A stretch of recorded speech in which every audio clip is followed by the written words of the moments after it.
urusan rizki dunia nih sebenarnya tidak menjadi fokus kita umat Islam. Akan tetapi kita harus tahu bahwa rizki nih semuanya sudah ditanggung oleh Allah Subhanahu wa Ta'ala. Ada yang dikasih banyak, ada yang dikasih sedikit. Bukan karena bergantung kepandaian. Banyak juga orang bodoh-bodoh tapi yang banyak uangnya, gitu ya. Bukan banyak juga orang pandai-pandai tapi tidak banyak hartanya kalau bicara mengenai harta. Ala kulli hal, semuanya sudah diaturkan oleh Allah Subhanahu wa Ta'ala. Jangan menilai orang dari harta, jangan memilih pasangan dari harta, gitu kan? Jangan menilai apapun hanya dari harta dunia saja. Apalagi kemuliaan seseorang, kita lihatnya dari harta belaka. Kemudian kalau dalil secara dalil akli, Allah pastilah memberikan rizki kepada kita, saudaraku sekalian. Kenapa? Karena Allah Tuhan, karena Allah bos, sedangkan kita adalah hamba, sedangkan kita adalah budak, sedangkan kita adalah karyawan. Di mana-mana yang namanya pekerja selalu dibayar, selalu ditanggung oleh bosnya. Bukan begitu? Allah Subhanahu wa Ta'ala kan yang jadi bos kita selama ini. Allah aturkan kita, kamu harus sholat 5 waktu sehari semalam, kamu harus tutup aurat, kamu harus begini, kamu harus begitu, dan lain sebagainya. Allah bos. Sehingga pastilah sebagai bos, sebagai majikan, sebagai pimpinan, dia pasti akan menjamin nafkah bagi semua orang-orang yang berada dalam tanggungannya. Kemudian yang keduanya, kalau kita pikir-pikirkan secara akal kita, pastilah rizki itu sudah dijamin sama Allah Subhanahu wa Ta'ala. Nyatanya, dari sejak kita belum bisa usaha apa-apa, belum boleh usaha apa-apa, rizki sudah sampai kepada kita. Semasa kita berada dalam perut ibu kita, jangan kata bekerja. Kan anak bayi dalam kandungan mana ada yang jahit? Janin dalam kandungan mana ada yang sudah mengajar misalnya. Semuanya masih bahkan makan pun tak boleh. Tapi apakah kemudian dia kelaparan di dalam kandungan situ? Tak ada. Allah sampaikan rizkinya bahkan dengan cara yang luar biasa. Bahaya bagimu ketika berada dalam kandungan ibumu kalau ada makanan pedas. Orang tuanya pun kemudian setiap kali makan pedas muntah. Oh, ini tak boleh makan pedas. Kan begitu? Masya Allah, rizkinya disampaikan. La ilaha illallah, luar biasa sekali. Bahkan kabarnya bayi itu, janin dalam kandungan, wajahnya menghadap ke arah belakang, bukan ke arah lambung. Kenapa? Allah menghindarkanmu untuk mencium bau-bau yang tidak enak, bau-bau busuk dari kotoran yang dimakan oleh ibu kita, gitu ya. Sehingga sampai dengan hidungnya pun dihadapkan ke arah sebelah sana, ke arah belakang. Sebegitunya Allah mengatur janin dalam kandungan. Rizkinya disampaikan oleh Allah Subhanahu wa Ta'ala ketika kamu belum boleh mencapai rizkimu sendiri. Dan kita lihat janin-janin dalam kandungan tak ada yang stres. Betul kan? Tak ada yang stres. Kenapa? Tak susah-susah uruskan rizki masih dalam kandungan. Dan bukan hanya kita manusia sebenarnya, semuanya pun sudah dijamin rizkinya oleh Allah Subhanahu wa Ta'ala, termasuk binatang. Saudara sekalian, gajah itu tak pernah sujud, gemuk-gemuk. Kan? Kenapa masih khawatir urusan rizki? Bahkan andai ada semut hitam di dalam sebongkah batu, diletakkan di dasar lautan di waktu malam, tidak ada yang dapat melihatnya. Allah pasti akan menyampaikan padanya rizkinya. Begitu katanya para ulama. Saudariku sekalian yang saya muliakan, kalau ada di antara binatang yang protes terhadap urusan rizki, pantasnya adalah cicak. Kenapa cicak? Karena cicak itu rizkinya semua makanan yang bersayap, semua binatang yang bersayap. Dianya sayap sepotong aja tak punya. Coba, gimana caranya dia mau dapetin makanannya, padahal dianya tak bersayap dan makanannya semuanya binatang bersayap. Mau ngejarnya bagaimana? Saudariku sekalian yang saya muliakan, tapi nyatanya kita tak pernah lihat ada cicak mati kelaparan. Subhanallah, ada nyamuk hingga cicak mendekat dari kejauhan. Diam dulu sebelum kemudian mengeluarkan lidahnya. Hap. Kan begitu? Subhanallah. Cicak aja dikasih rizki sama Allah Subhanahu wa taala. Masa kita manusia tidak? Gitu. Jadi kalau kemudian ada orang yang kalau kita tidak ini, kita tidak akan bisa makan, kita tidak akan bisa hidup, tidak akan bisa. Itu omongan orang dari mana itu? Dari yang tidak mengenal Allah Subhanahu wa taala. Kita hamba-hamba Allah Subhanahu wa taala tidak pernah ragu-ragu urusan rizki. Saudara sekalian, tahu apa yang akan kita makan esok hari? Kita tidak tahu. Siapa yang tahu? Allah Subhanahu wa taala. Dan kalau kita pikir-pikir, antara kita datang kepada rizki dengan rizki datang kepada kita jauh lebih panjang masanya rizki datang kepada kita. Saya setiap pagi minum kopi. Saya kalau mau buat kopi hanya perlu pergi ke dapur, jerang air, didihkan air panas, kemudian tuang kopi, tuang gula, kemudian tuang air panas. Kemudian tak sampai 5 menit saya pun sudah menikmati segelas kopi hangat di meja makan. Bukan begitu? Tak sampai 5 menit, saudariku sekalian yang saya muliakan. Tapi sekarang coba bayangkan berapa lama kopi tersebut sampai kepada saya. Sebelum di rumah saya, kopinya berapa lama di kedai. Ini baru bicara kopi, belum bicara gula. Gitu ya, baru bicara kopi nih. Sebelum di kedai itu, berapa lama dianya ada di pabrik. Sebelum di pabrik tuh berapa lama dianya ada di ladang. Subhanallah. Siapa yang kemudian menjadikannya tumbuh di atas muka bumi? Kemudian diambil berapa lama, berapa tangan yang diperlukan, berapa masa, berapa proses yang didatangkan sampai kemudian terhidang di meja makan saya. Saudariku sekalian yang saya muliakan, saya hanya perlu 5 menit kepada rizki tersebut, akan tapi rizki itu sampai kepada saya memerlukan waktu bahkan bertahun-tahun lamanya.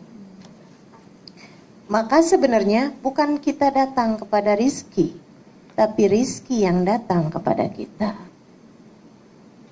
Begitu masalahnya. Hanya keraguan-raguan di hati kita yang terus-terusan kita pelihara. Karenanya teman-teman saudara sekalian, jangan ragu-ragu. Jangan ragu-ragu. Hilangkan segala keraguanmu. Rizki Allah yang bagi. Rizki Allah yang bagi. Rizki Allah yang bagi. Udah selesai, rizki diatur oleh Allah Subhanahu wa ta'ala. Kita hanya perlu menjalankan yang belum dijanjikan oleh Allah, yaitu ketaatan. Perintah Allah Subhanahu wa ta'ala. Itu yang harus kita jalankan. Urusan rizki sudah selesai. Jadi semuanya adalah ketetapan dari Allah Subhanahu wa ta'ala. Termasuk urusan jodoh. Siapa bilang kalau pacaran kemudian menikah? Ibu-ibu yang udah punya suami, saya tanya, suamimu pacar pertamamu kah? Tak ada yang mau jawab.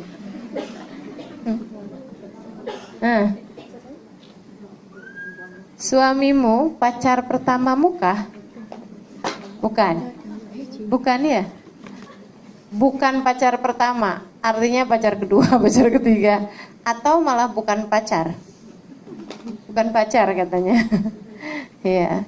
Masing-masing ya, macam-macam. Tapi subhanallah, yang udah pacaran lama kemudian tak jadi menikah ada, yang udah siap-siap bahkan udah sewa gedungnya batal nikah ada. Kan begitu? Semuanya adalah ketetapan Allah Subhanahu wa taala semuanya. Yang diperlukan terus bagaimana kalau sudah semuanya ketetapan dari Allah, kita diam aja gitu? Oh, bukan. Bukan berarti kita diam, silahkan berikhtiar. Apa ikhtiarnya? Urusan mana dulu nih? Kita mau bahas urusan rizki. Apa ikhtiarnya untuk mendapatkan rizki itu? Untuk mendapatkan rizki bukan asal rizki. Karena semua yang datang pada kita itu, pada manusia, itu namanya rizki. Tapi itu dibagi, ada rizkon halalan, ada rizkon haraman. Ada rizki yang halal, ada rizki yang haram. Yang diperintahkan oleh Allah Subhanahu wa taala adalah menjemput rizki yang halal dengan cara yang halal. Jadi rizkinya dah diatur, hanya saja kamu diperintahkan oleh Allah Subhanahu wa taala untuk menjemputnya dengan cara yang halal. Bagaimana cara yang halal? Bekerja dengan cara yang halal, kan begitu? Kemudian lagi tidak ada hati yang tersakiti. Caranya bekerjanya juga pekerjaan-pekerjaan yang halal. Enggak usah khawatir saudariku sekalian. Sekali lagi rizkinya sudah diatur sama Allah. Jadi dalam bekerjanya tuh jangan khawatir. Saya punya kawan, dia penjahit. Biasa menjahitkan baju-baju orang-orang pesta-pesta gitu, yang tidak jelas mana yang ditutup, mana yang dibuka. Saya kadang-kadang heran, Ustazah, orang tuh minta jahitin sama saya baju setali. Satu tali aja. Habis satu tali itu belakangnya pun juga bolong juga gitu. Jadi ini saya nggak jelas nih yang ditutup yang mana ini. Baju ini nutup bagian yang mana gitu. Dia kemudian tanya sama saya, bagaimana menurut Ustazah? Saya bilang, kamu harus kuat hati. Menjahitlah, tapi khusus busana muslimah. Saya ikut dosa ya Ustazah, kalau saya bikinin baju yang terbuka? Iya, saya bilang. Iya, tentu saja. Walaupun kamu hanya sekedar menjahitkan, tapi tiap kali dia pakai, tiap kali dia dosa. Astagfirullah, banyaknya dosa saya nih Ustazah. Saya bilang, iya makanya mulai sekarang udah tetepin aja. Baik Ustazah. Tapi nanti pelanggan saya Ustazah semuanya baju yang seperti itu. Hanya sedikit aja pelanggan yang menjahitkan baju muslimah. Saya bilang itu dia. Allah tuh udah atur semua rizki. Allah udah jaminkan semua rizki. Bismillah, dia bilang. Kalau gitu modelnya bismillah. Dia pun memutuskan untuk tidak menerima jahitan kecuali yang muslimah. Orang-orang pada marah sama dia, pelanggan-pelanggannya. Sampai dengan yang, udah oke, saya tambahkan ongkosnya, upahnya, jahitnya. Berapa kali lipat yang kamu mau, sampai begitu. Dan dia tetap tolak. Tak mau, saya tak mau banyak dosa. Kata Ustazah, nanti tiap kali dipakai saya ikut dosa juga. Saya tak mau lagi. Subhanallah. Dalam beberapa waktu memang agak berkurang pendapatannya, tapi sesudah itu, subhanallah, semakin banyak, semakin banyak, semakin banyak. Ya Allah Ustazah, emang betul ya Ustazah, semuanya memang sudah ditetapkan Allah SWT. Kita hanya perlu untuk menjemputnya dengan cara yang halal, dengan cara yang baik, dengan cara yang takwa. Jangan takut karena kita melakukan kebaikan kepada orang lain, rizki kita berkurang. Saudaraku sekalian, karena pengatur rizki satu, namanya Allah. Ada dua orang punya kedai perhiasan di sebuah pasar. Satu hari ada orang beli di kedai dia nih, orang soleh nih ya. Dia udah pilih-pilih, kemudian dia bilang, si yang punya kedai dia bilang, Pak, Bapak boleh pilih dulu mana perhiasan yang Bapak mau beli. Habis itu kemudian dia udah pilih-pilih, satu dia bilang, terus yang ini nih saya mau beli, saya mau bagi hadiah istri saya. Dia bilang kemudian sama bapak itu, Pak, perhiasan yang sama seperti ini sebelah jual juga. Jadi bapak jangan beli sama saya, beli aja sama sebelah. Dia bilang, kenapa? Saya mau belinya di sini kok. Tak pak, beli di sana aja. Memangnya kenapa? Dia bilang, karena saya sama dia buka kedai ini dari tadi pagi. Saya sudah ada beberapa orang yang beli di kedai saya, sementara di kedai dia belum ada yang beli. Jadi silahkan bapak beli di kedai sana. Masya Allah. Itu yang seperti itu menurutmu, apakah kiranya akan berkurang rizkinya? Oh, tidak akan. Justru akan bertambah, bertambah, bertambah. Hati yang penuh cinta. Baik yang membeli maupun yang menjual dalam Islam, seharusnya semuanya membeli dan menjual dengan cinta. Membeli dengan cinta macam mana? Saudariku sekalian yang saya muliakan, menjual dengan cinta tadi saya sudah ceritakan. Membeli dengan cinta macam mana? Ini kelakuan orang Jakarta, kalau nawar ikan, turun, ya Allah, luar biasa sekali. Berapa pak jual ikannya pak? Misalnya gitu ya, 10 ringgit. Ya ampun pak, ikannya udah jelek juga. 3 ringgit ya pak ya? Dari 10 ke 3 ringgit. Masya Allah, Masya Allah. Sehingga sekalian saya muliakan, itu namanya membeli tanpa cinta. Belilah dengan cinta. Kalau kita beli apalagi kepada sesama orang Islam yang bagus-bagus. Kalau perlu malahan, wah pak ikannya bagus nih pak nih, saya tambahin deh, gitu. Bapak tadi bilang bro 10 ya, saya bayar 20 ringgit ya pak, ikannya bagus. Gitu. Ya Allah, itu namanya membeli menjual dengan cinta. Saudariku sekalian yang saya muliakan, rizki itu seperti itu tuh keadaannya tuh. Tidak bisa membahagiakan seseorang juga gitu, dan tidak membuat nilai seseorang bertambah atau turun dengan rizki. Yang kita perlukan adalah menjemput rizki tersebut dengan cara-cara yang halal. Allah ketika menceritakan para ahlinya, para kekasih-kekasihnya, Allah menceritakan dengan ucapan rijalun la tulhihim tijaratun wala bai'un an dzikrillah. Rijal, kata Allah, hamba-hambaku, laki-laki, orang-orang, la tulhihim tijaratun, perdagangan, wala bai'un ataupun transaksi jual beli tidak membuat mereka terlalaikan dari Allah. Jadi silahkan bekerja, silahkan jemput dengan cara yang halal, tapi jangan sampai tersibukkan dengan hal tersebut. Kalau kita bekerjanya dengan cara yang halal, apalagi kemudian bermuamalahnya dengan cinta seperti yang tadi saya sampaikan, bertakwa dalam usaha kita itu, maka usaha kita tuh bernilai ibadah di mata Allah. Yang sampai-sampai, saudara sekalian, katanya Nabi Muhammad SAW, ayu memri'in bata kalan min syughlih bata maghfuran lah.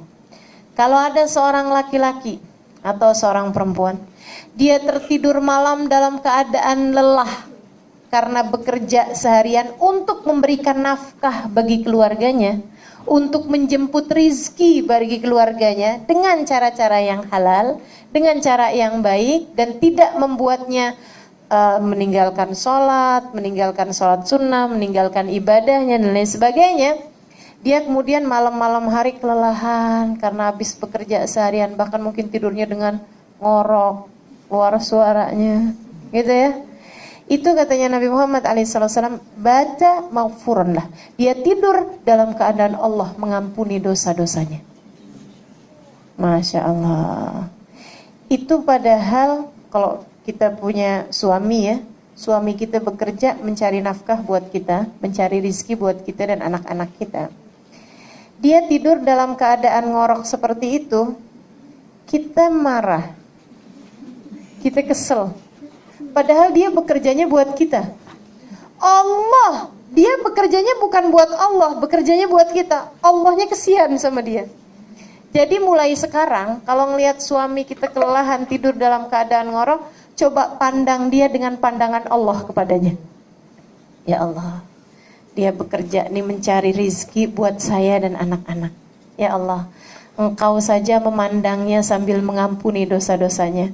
Masa saya tidak memandang dia dengan pandangan penuh cinta? Ya gitu pandangin suami kita yang tidur dengan pandangan penuh cinta. Maka teman-teman saudaraku sekalian yang saya muliakan, itu rizki. Cari dengan cara yang halal, cari dengan cara penuh cinta, dengan takwa pada Allah SWT. Maka pencarianmu terhadap rizki, usahamu untuk itu, semuanya bernilai ibadah di mata Allah SWT. Jangan takut rizkimu hilang.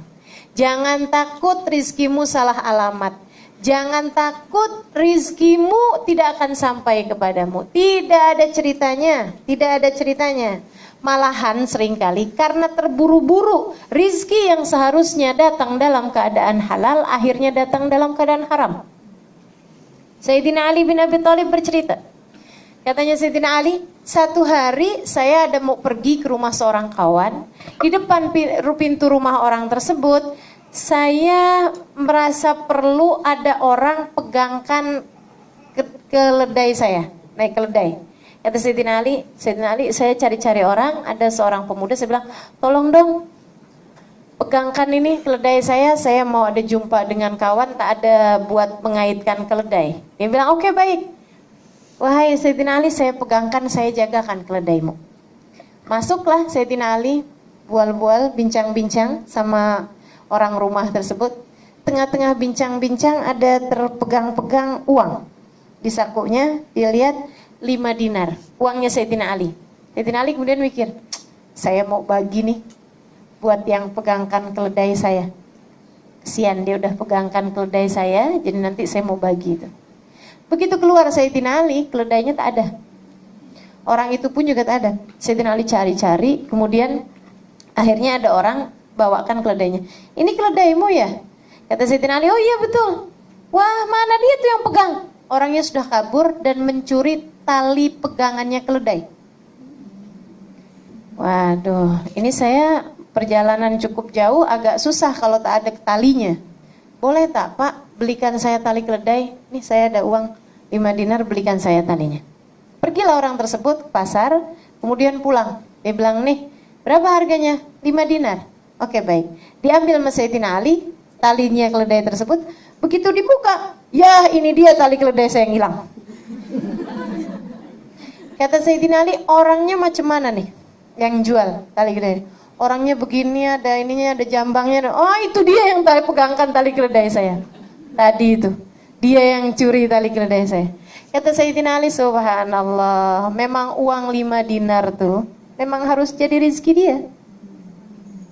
Andai saja dia mau menunggunya, bersabar menunggunya beberapa menit, akan datang uang tersebut dalam keadaan halal. Akan tetapi karena dia tak sabar menunggu, dia pun kemudian mencuri tali keledai, menjual barang yang bukan milik dia. Akhirnya kemudian datanglah 5 dinar yang memang menjadi ketetapan Allah akan menjadi rizkinya dalam keadaan haram. Maka jangan tergesa-gesa urusan rizki. Jangan tergesa-gesa. Biasa-biasa aja. Semuanya udah ditetapkan Allah subhanahu wa ta'ala.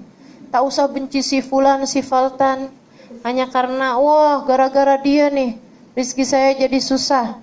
Saya buka kedai, dia buka juga sebelah. Semua langganan saya diambil sama dia. Rizki saya dicurinya. Tak ada rizki dicuri, tak ada. Tak ada rizki dicuri. Uang dicuri ya. Ya. Dompet hilang dicuri ya, rizki dicuri tak ada. Dia yang mengambil jatah rizkinya dia sendiri dengan dalam keadaan haram. Akan tetapi tak ada rizki dicuri. Yang harus jadi milik kita, yang akan jadi rizki kita pasti akan sampai kepada kita.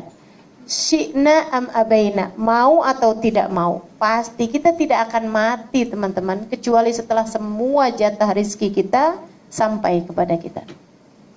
Kecuali setelah semua jatah makanan kita habis termakan oleh kita. Tidak akan mati kita sebelum itu. Maka percayalah, urusan rizki sudah ada jaminannya. Kita hanya perlu mencarinya dalam keadaan halal, dengan cara yang penuh takwa kepada Allah Subhanahu wa ta'ala.